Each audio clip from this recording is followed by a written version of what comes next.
Pergunta da semana. Para o concurso Pergunta da Semana desse 24º sorteio de livros, nós vamos distribuir 4 livros aos vencedores. 2 no grupo Eventos do Universo Jurídico do Facebook e 2 no canal Eventos do Universo Jurídico do YouTube. Nesta semana, vamos adotar a prática de distribuir livros iguais para facilitar o nosso controle na hora da entrega dos livros. Vamos descomplicar. O colega, o doutor, a doutora, deverá escolher um dos 2 canais para responder a pergunta.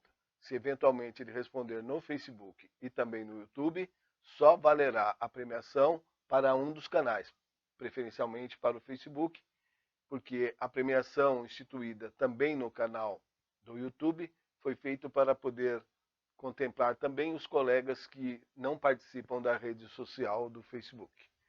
Então, os livros de hoje serão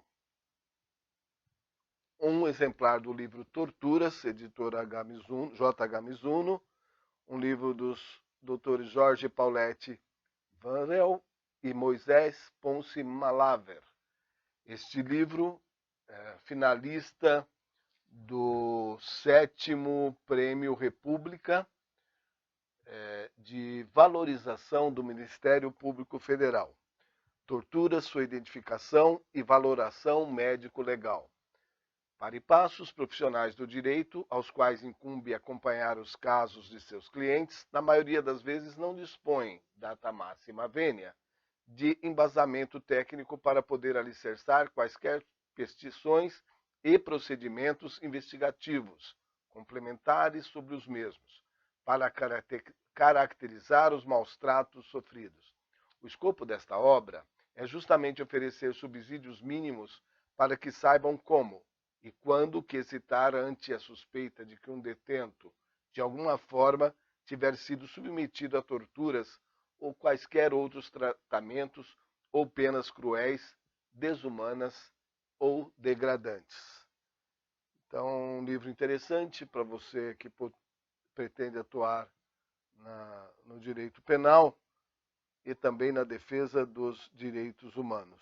O livro aborda o flagelo da tortura, os locais de tortura, a tortura física, a tortura sexual, a tortura biológica, a tortura psíquica, a tortura psicológica, a recuperação de sequelas, marcadores laboratoriais da tortura e traz também casos reais. E o segundo livro, o Manual dos Candidatos e Partidos Políticos, para você que tem interesse na legislação eleitoral. É uma obra indispensável a juízes, promotores, advogados, candidatos, servidores da Justiça Eleitoral, dirigentes partidários, assessores de campanha, profissionais da imprensa e todos os interessados em informações acerca desse grande procedimento de inestimável importância para o Estado democrático de direito.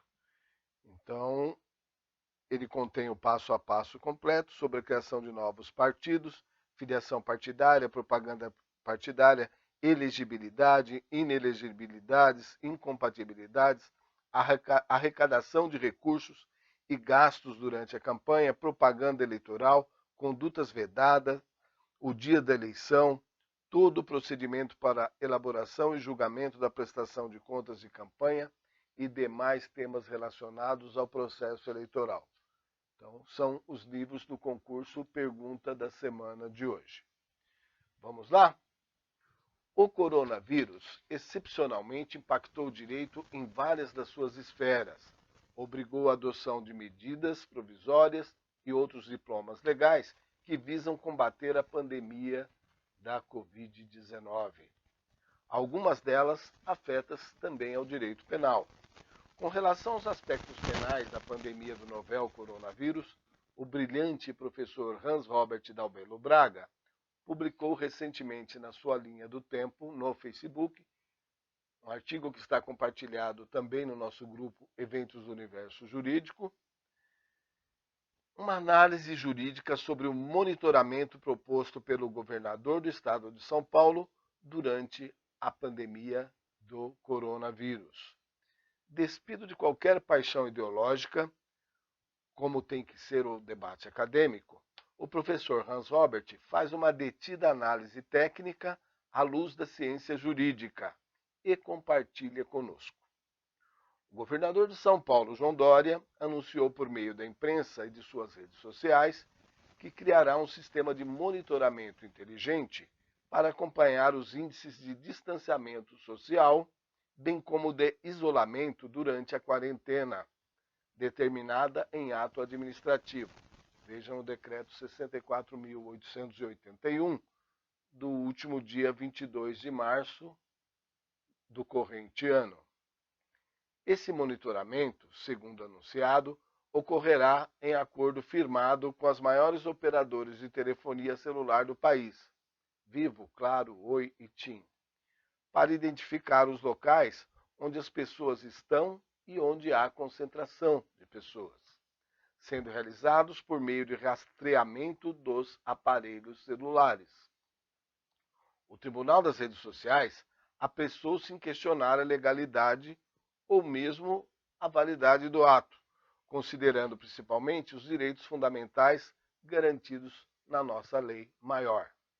O senador da República, Major Olímpio, encaminhou ofício ao Ministério Público, requerendo investigação por atos de improbidade administrativa, bem como o crime de invasão de dispositivo informático, em razão da medida recém-adotada. Está instalada a polêmica. A análise do professor Hans Robert joga luz sobre esses fatos com relação à ciência do direito. Sem mais delongas, a pergunta da semana é: de acordo com o que nos ensina o professor Hans Robert em sua brilhante, criteriosa e não menos magistral análise, é possível concluir que: alternativa A, o excelentíssimo governador pode decretar um monitoramento individualizado para controlar, observar e, sobretudo, punir criminalmente os cidadãos. Alternativa B, o monitoramento anonimizado para verificar a observância das medidas sanitárias pode ser utilizado para fins processuais penais. Alternativa C, o monitoramento anonimizado para verificar a observância das medidas sanitárias não configura crime de invasão de dispositivo informático. E alternativa D, a monitoração dos locais de maior aglomeração, sem contudo obter a localização dos aparelhos em específico, viola a privacidade e fere frontalmente vários dispositivos do artigo 5º da Constituição Federal. Aguardo as respostas nos comentários abaixo deste vídeo. Sobre o coronavírus ainda, devo lembrar que amanhã, domingo de Páscoa, haverá uma live muito interessante. Os professores Cláudio Suzuki e Hans Robert Dalbelo Braga vão abordar às 15 horas no Instagram do professor Hans Robert, que é @Hans_Robert_Dalbelo com 2 L's, Braga, aspectos penais em tempo de coronavírus, em tempos de coronavírus. Recomendo a partir das 15 horas desse domingo de Páscoa. Te vejo lá. E ainda quanto ao coronavírus, é bom lembrar sempre de lavar bem as mãos, tapar a boca e o nariz antes de tossir ou espirrar, evitar aglomerações, principalmente se estiver doente, não compartilhar objetos de uso pessoal, nada de pânico, nada de histeria. Essa pandemia vai passar.